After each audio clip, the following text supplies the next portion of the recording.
Selamat siang teman-teman sekalian, kita akan berbicara mengenai politik dan kenegaraan.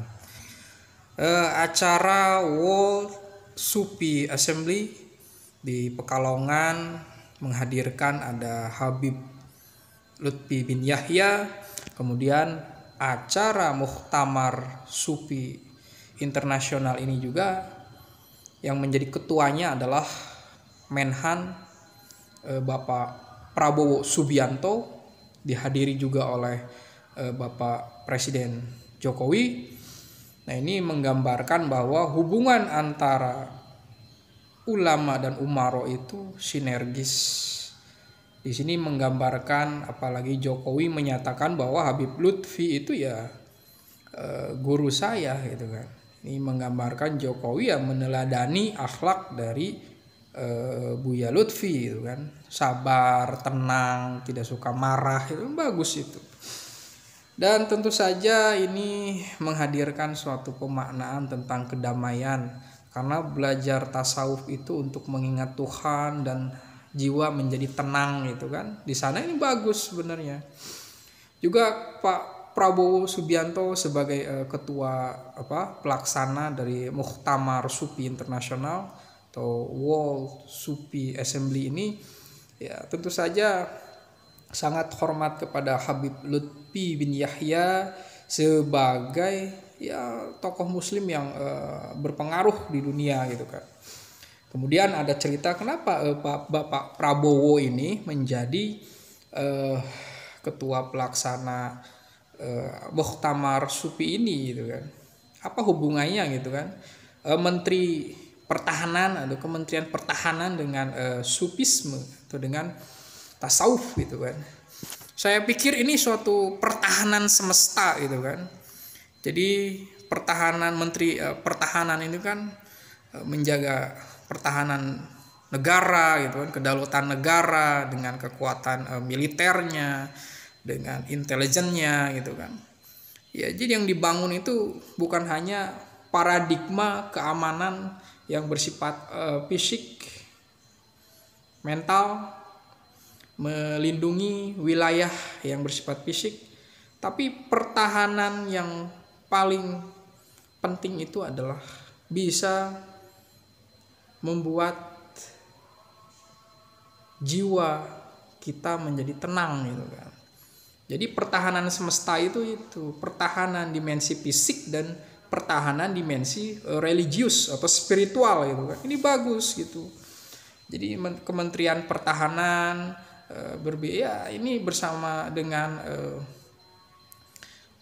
Habib Lutfi ini kan acaranya tidak hanya sekarang saja. Dulu Kementerian Pertahanan ya ada acara Muktamar Sufi ini ya Bapak Ria Mizat Riyakudu juga menjadi bagian yang terlibat itu untuk menjadi panitia juga. Jadi memang religiusitas atau spiritualitas itu harus dikaitkan dengan pertahanan semesta gitu kan. Dimensi rohani dan dimensi fisik itu harus sinergis gitu kan. Nah, ilmu tasawuf atau ilmu tentang spiritualitas itu harus menjadi pertahanan gitu kan. Pertahanan dari segala keputusasaan, ketidakberanian, ketakutan gitu kan.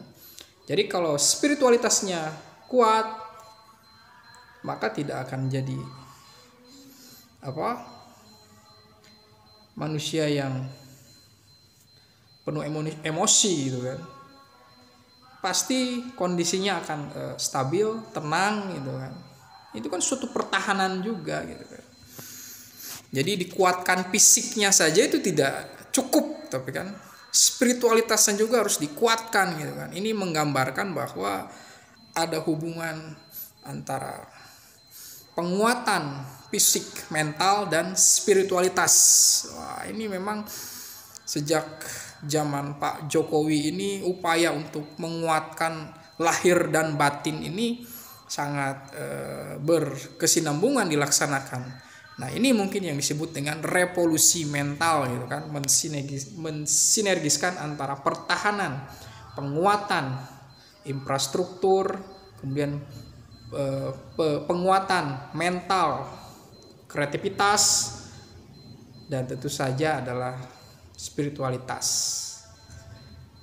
Sepertinya Jokowi sosok yang tetap tenang gitu kan, walaupun dia menghadapi tantangan, berhadapan dengan kesulitan memimpin bangsa ini, dia tetap tenang. Itulah kekuatan fisik dan kekuatan spiritual. Jadi inilah yang disebut dengan pertahanan semesta. Dan semoga ini akan menjadi sesuatu yang perlu dilanjutkan, karena seseorang yang kuat secara fisik bisa saja menyalahgunakan kekuatannya untuk menindas yang lemah.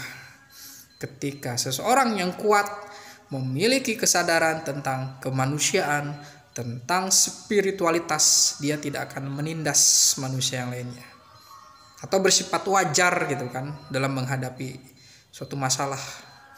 Jangan sampai misalnya tentara menjadi kejam terhadap rakyatnya, tentara berjarak dengan rakyatnya, tidak boleh itu. Dan semoga pertahanan semesta ini akan menjadi suatu kekuatan gitu kan, bacaan bagi dunia bahwa Indonesia ini pertahanannya itu bukan hanya penguatan mental, penguatan ekonomi, tapi juga penguatan spiritual. Terima kasih.